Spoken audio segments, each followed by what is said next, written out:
nous avons été les premiers et nous avons été pendant des années les seuls à promouvoir les artistes chinois.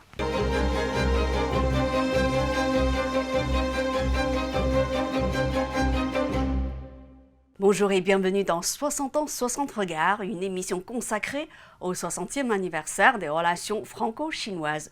Aujourd'hui, j'ai le grand plaisir d'accueillir sur ce plateau Isabelle Lanson, directrice exécutive de la Société nationale des beaux-arts. La Société nationale des beaux-arts est une association reconnue d'utilité publique depuis 1909 et bénéficie depuis plus d'un siècle du haut patronage du président de la République. Elle œuvre chaque année à la promotion des artistes français et étrangers dans les domaines de la peinture, de la sculpture, de la gravure, de la photographie, du dessin, de l'illustration, etc., etc. Alors que nous fêtons cette année le 60e anniversaire des relations franco-chinoises, Isabelle Lanson va nous présenter les temps forts des relations entre la Société nationale des beaux-arts qu'elle dirige et la Chine. Isabelle Lanson, bonjour. Bonjour Camille, et je vous remercie chaleureusement de m'inviter pour ces 60 ans des relations franco-chinoises. Et je remercie aussi Mandarin TV de cet honneur que vous me faites en m'invitant. Est-ce que vous pouvez nous présenter brièvement la Société nationale des beaux-arts? Tout à fait. Avant de faire le portrait de la Société nationale des beaux-arts, je pense qu'il est intéressant de révéler comment sont nés les salons en France, les salons d'art plastique pour le grand public.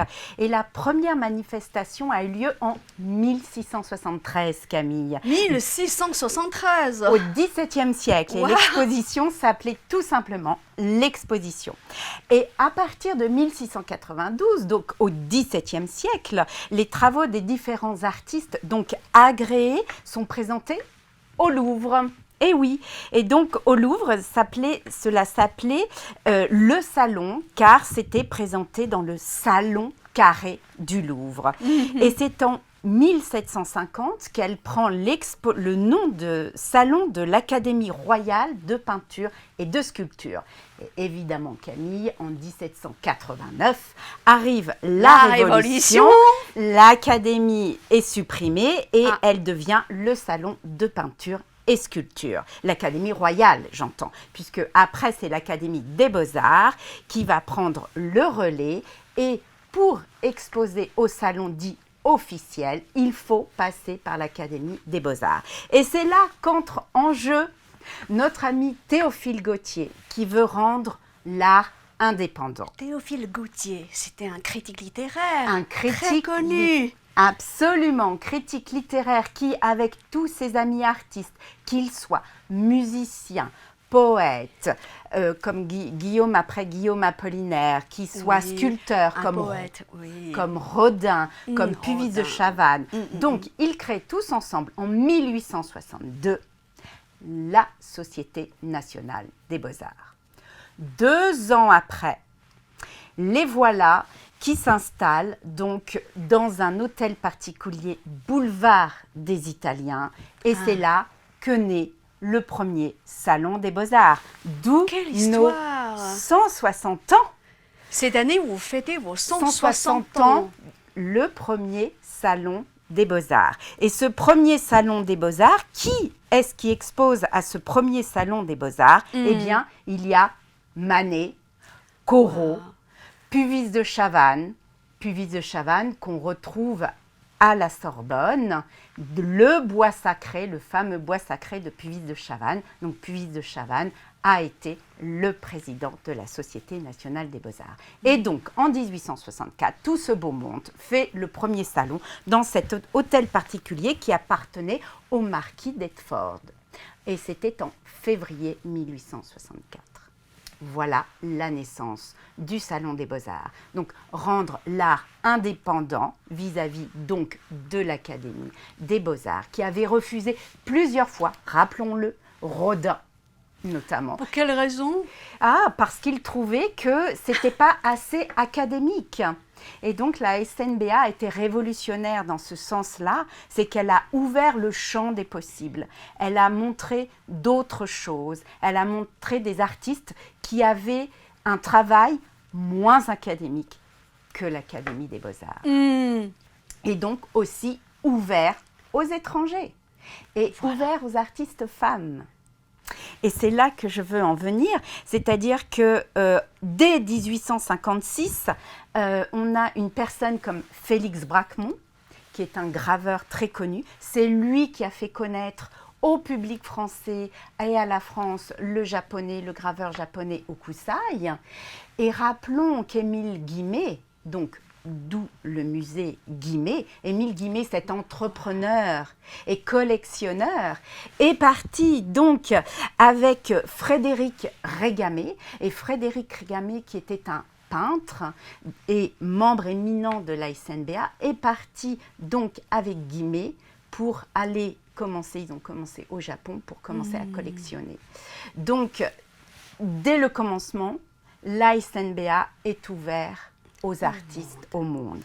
Voilà. Alors maintenant, est-ce que vous pouvez nous présenter brièvement et plus spécifiquement les artistes chinois que votre société a aidé à promouvoir? Absolument. Il faut rappeler qu'en Chine, la peinture à l'huile n'était pas connue. Et les artistes chinois sont venus en France pour apprendre cette technique de peinture à l'huile. Et donc, rappelons-nous Shu Hong, qui a créé en 1934, donc bien avant le général de Gaulle, l'Association des artistes chinois en France. Et cette même année, cet artiste reçoit la plus haute distinction, qui est une médaille d'or. Donc, nous n'avons pas attendu la diplomatie française, nous, pour reconnaître la grandeur des artistes de ce grand pays qu'est la République populaire de Chine. Dans une certaine mesure, hein, tout ce que vous avez fait, vous aviez fait avant 1964, à mon avis, a contribué à cette date, on va dire, symbolique. J'en reste persuadée, à tel point que, rappelons, Pan Yulian a exposé une femme Pan Yulian a exposé dès 1946, et ce jusqu'en 1962, jusqu'à son décès. Rappelons ici plus récemment, Zhao Qi bien sûr. A exposé... Qui ne connaît pas Zhao Qi, n'est-ce pas? Absolument. La première fois qu'il vient en France, il vient exposer en 1948 au Salon de la Société nationale des beaux-arts. Donc, vous voyez qu'on est bien avant 1964. Oui, tout à fait. Alors que nous fêtons cette année donc le 60e anniversaire des relations entre la France et la Chine, est-ce que vous pouvez revenir sur les temps forts des relations entre la Société nationale des beaux-arts et la Chine ou ses partenaires chinois? Absolument. Alors, la chose aussi très importante, c'est cet artiste qui est venu dès les années 30, qui s'appelait Yan Taifei, mais qui s'appelle Yan Derhui maintenant. Et actuellement, il expose au Namok. Et c'est un sculpteur donc qui est resté chinois jusqu'à la fin de sa vie et qui a été un personnage très important à la Société nationale des beaux-arts. Il était responsable du placement des œuvres. Et ça, c'est lui qui faisait quelque part la vie artistique des artistes. Parce que quand vous étiez très bien placé, tout le monde vous voyait. Bien sûr. Et ce rôle a été confié à cet artiste-là. Donc, et pourquoi à lui alors? Parce qu'il était talentueux.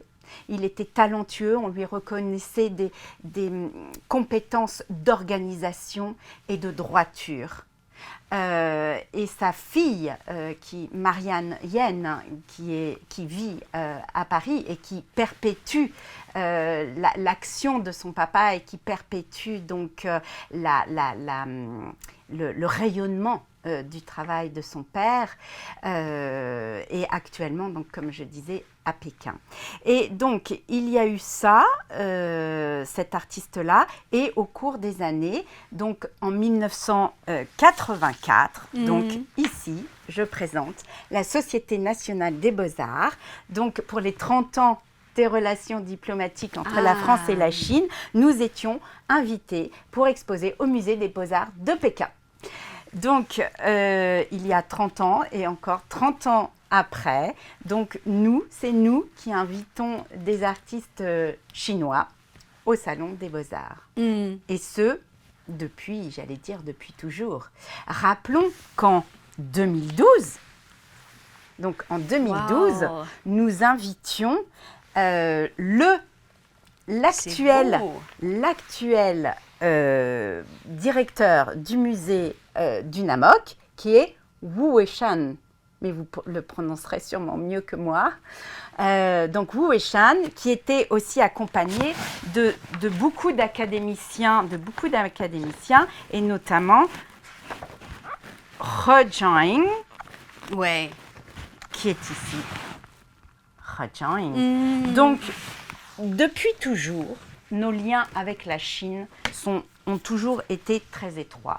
Rappelons, donc, il y a 10 ans, c'était M. Li Xiaoping, alors qui était ministre conseiller des Affaires culturelles près l'ambassade de la République populaire de Chine, qui venait faire un discours à notre vernissage. Et cette année, l'ambassadeur Lu Shaye est venu, nous a fait l'honneur de venir au salon pour une visite privée au Salon des Beaux-Arts. Voilà, il y a eu beaucoup d'échanges finalement dans les deux sens.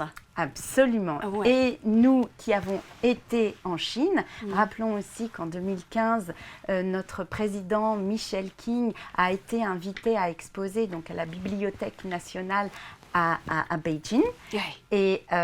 Et après, toutes les années qui ont suivi, les artistes chinois sont venus exposer au Salon des Beaux-Arts.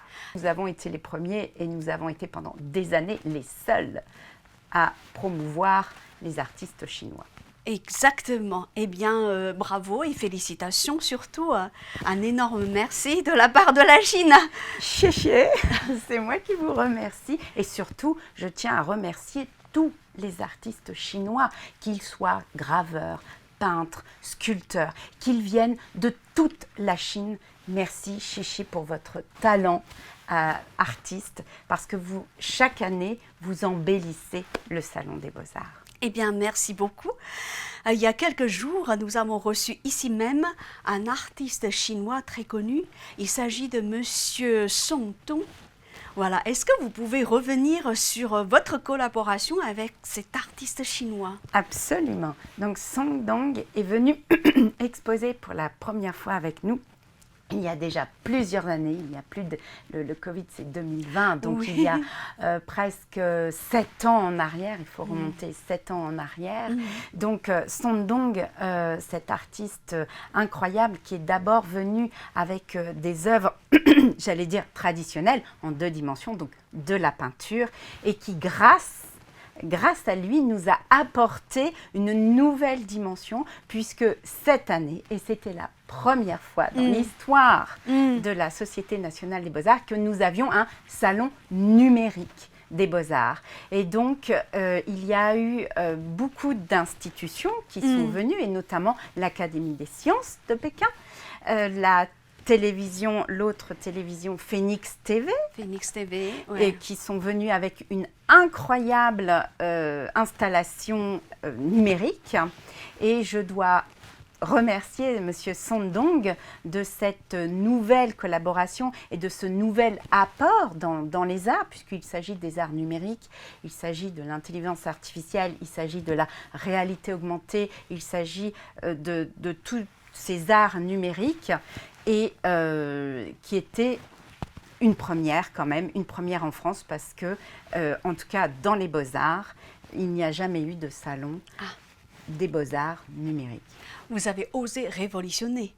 Absolument. Là, vous avez employé un très joli mot, révolutionner. Oui, parce que, et ce n'est pas moi qui le dis, c'est un des conservateurs du musée La Piscine à Roubaix, qui le dit, avec Dominique Lobstein, qui a été pendant très longtemps aux archives, directeur des musées d'archives d'Orsay.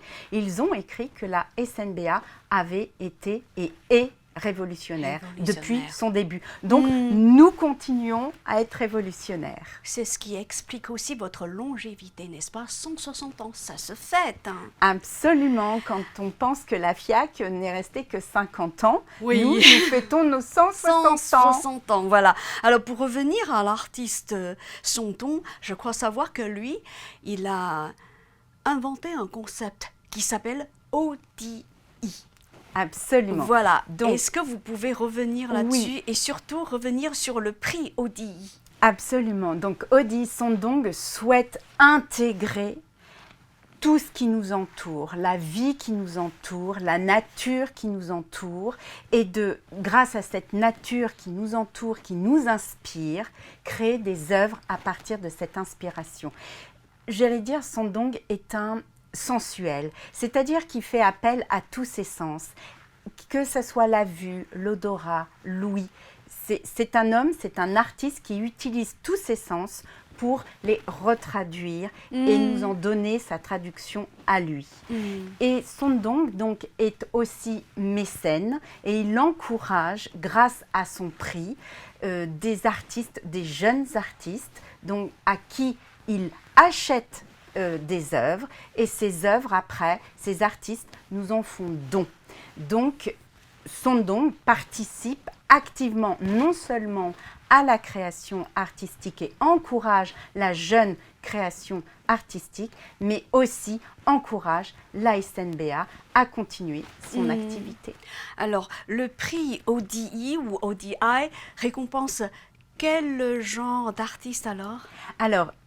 La jeune création des artistes donc plutôt jeunes, Ouais. et puis qui sont à leur naissance. Je prends l'exemple de... C'est des artistes en herbe? Exactement, en devenir. En devenir, voilà. En devenir. Je prends par exemple Margot Lawrence Neal, qui est sortie fraîchement de l'école des Beaux-Arts donc en 2021 et qui commence maintenant à bourgeonner. Et d'ailleurs, elle est en résidence et il y a une magnifique œuvre d'elle au musée Jean-Jacques Henner, qui n'est vraiment pas loin d'ici. Donc, la Société nationale des beaux-arts et ODI encouragent la jeune création. Si j'ai bien compris, hein, donc grâce au prix ODI, votre société va, on va dire, devenir encore plus pérenne, puisque c'est la jeune génération qui vient prendre le relais. Absolument, absolument. Et c'est pour ça que nous avons voulu faire exposer donc cette jeune artiste qui est donc Margot Lawrence Neal et notre président qui est peintre officiel de la marine et qui est Michel King et qui a fêté ses 94 printemps. Et nous voulions montrer que effectivement la jeune création renoue aussi avec la génération ancienne, plus ancienne, et que toutes les deux, elles font corps et elles font cœur parce qu'elles parlent à tout le monde. Alors, pour terminer, hein, quels sont vos projets de collaboration avec la Chine pour les mois ou les années à venir? On va dire pour les années à venir. Pour les années à venir. Et on va dire pour les décennies à venir, parce que l'ASNBA a 160 ans. Dans 160 ans, Camille, ni vous, ni moi ne serons encore là à discuter. Mais... à moins que la science ait évolué, n'est-ce pas? Oui, mais alors il faut qu'elle évolue vite. Vite, voilà. Donc, j'espère que la Société nationale des beaux-arts, elle, sera encore là. J'espère qu'il y aura encore des artistes et j'espère que les relations avec la Chine n'auront de cesse de continuer, de fructifier, de s'agrandir. Mais pour cela, il faut l'entretenir. Voilà. Donc, au travers de projets, n'est-ce pas? Voilà, les projets sont l'eau, sont le soleil qui font grandir la plante. Alors, pour l'heure, pour l'instant, nous n'avons pas de projet à court terme, mais plutôt à long terme. Voilà. À long terme, de créer des liens tangibles et qui soient pérennes, qui s'inscrivent dans le temps. Je crois beaucoup au long terme. Et je pense que d'une manière générale, la République populaire de Chine s'inscrit aussi dans ce long terme. Eh bien, il ne me reste plus qu'à souhaiter la longévité à la Société nationale des beaux-arts et merci beaucoup de votre beau témoignage. Merci beaucoup. Au revoir Camille. Au revoir.